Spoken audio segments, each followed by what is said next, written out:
been a little over a month since Batman Arkham Knight has been released. PC lovers hate it, and console lovers are indifferent about it. But this isn't a review focusing on the one game itself. Instead, we'll focus on what the franchise has done somewhat consistently right, its boss battles. The Arkham series' boss battles have been very hit or miss throughout each installment, with most being repetitious of no-name thugs or quick and easy segments for one-off villains. But at some times, they can be some of the most varied battles to come across throughout the loads of franchises on the market. As the Caped Crusader, you're not merely punching your rivals down to the ground as fast as you can. Instead, and for most of the time, the game throws boss battles at you that make you rely on the use of your own abilities and gadgets, varying the gameplay and providing unique set pieces to do away with the gallery of enemies the Dark Knight is known for. And at the same time, each villain always has something up their sleeve. Oh, and by the way, spoilers!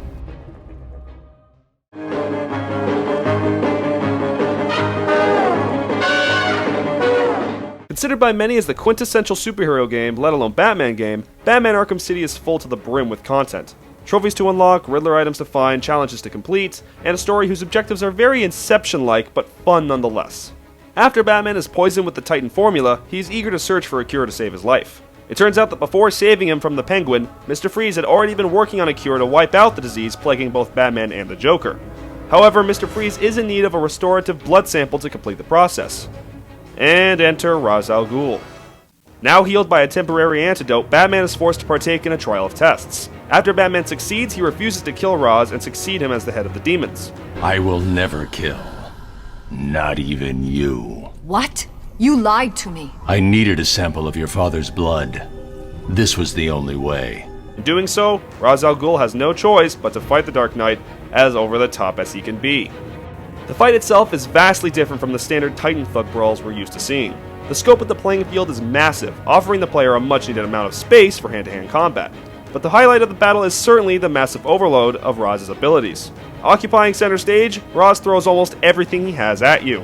Massive ninja stars, walls of katana blades, and the monstrous smackdown of Raz's own blade.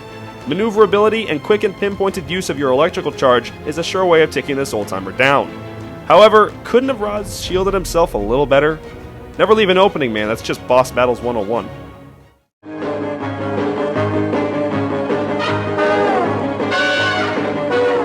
Looking at the black sheep of the bunch, Batman Arkham Origins was a perfectly fine game, with its biggest flaw being the total lack of new and original content. Sure, there's a multiplayer online mode, but come on, no one after at most a month or two would have still been playing that.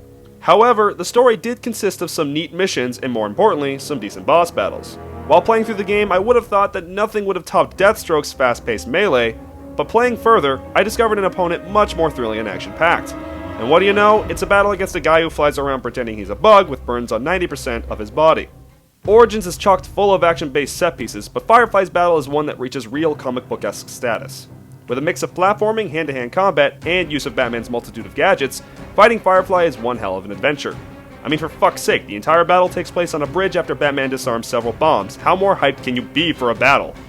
Although each element of this boss is better executed in previous and in later entries, fighting Firefly is a major highlight in a game that critics claim to be...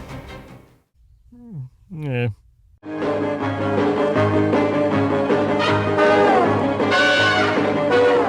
Ending off what is now a very successful trilogy of games, not really counting Origins here, Batman Arkham Knight had a lot to live up to.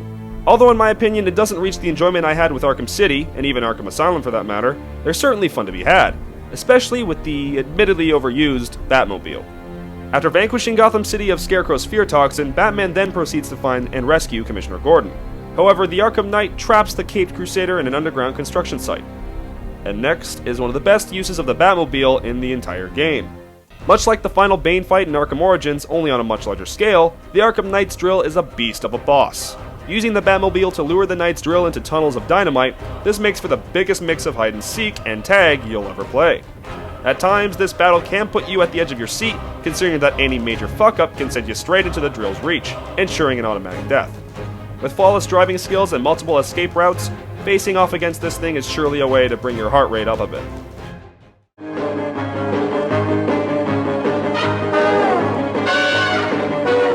For a start in the franchise, Arkham Asylum brought Batman back into the well-needed reception throughout its gaming library. Allowing you to take down rooms full of bad guys and having access to a huge assortment of Batman's gadgets, no game pulled off the Batman experience much like Arkham Asylum did. The boss battles in Arkham Asylum definitely, though, weren't the greatest thing about the game. Half of which were thugs ingested with Titan, and the other half being major villains that were merely simple obstacles in the whole meat of the story.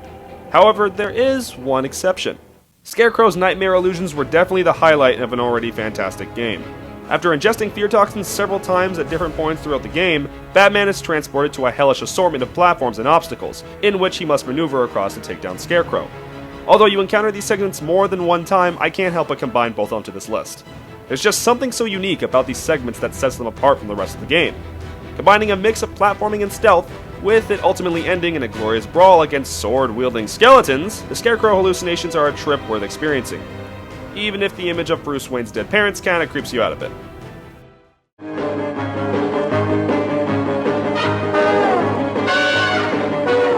When you get right down to it, Batman's core motive in gameplay is to be quick and stealthy. Sure, when he's punching villains left and right, he's not the quietest guy in the room, but he certainly can take out a party of thugs in record time.